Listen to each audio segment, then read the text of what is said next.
Bumitaw ka na. Okay na yon. Sumuko ka na. Alam mo kung feeling mo hinihintay niya na lang na ikaw yung bumitaw para mag-break kayo? Gawin mo na.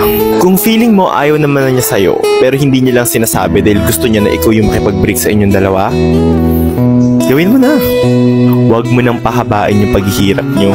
Kung feeling mo yun naman yung makakapagbigay ng peace of mind sa inyong dalawa pareho, gawin mo na. Ibigay mo na sa kanya at pagbigyan mo na siya. Okay na yun. You can only do so much. And naniniwala ako na you deserve better and hindi siya yung better person para sa'yo. Ang ganda mo. Ang gwapo mo. Kung total, parang ikaw na lang din naman yung nagmamahal sa inyong dalawa, mahalin mo na lang yung sarili mo. Diba? Sabi nga nila, love should be a two-way street. Hindi pwedeng ikaw lang yung nagmamahal. And hindi naman din pwedeng ikaw lang yung minamahal. Give and take yan. Lalo na sa relationship. Bitaw na.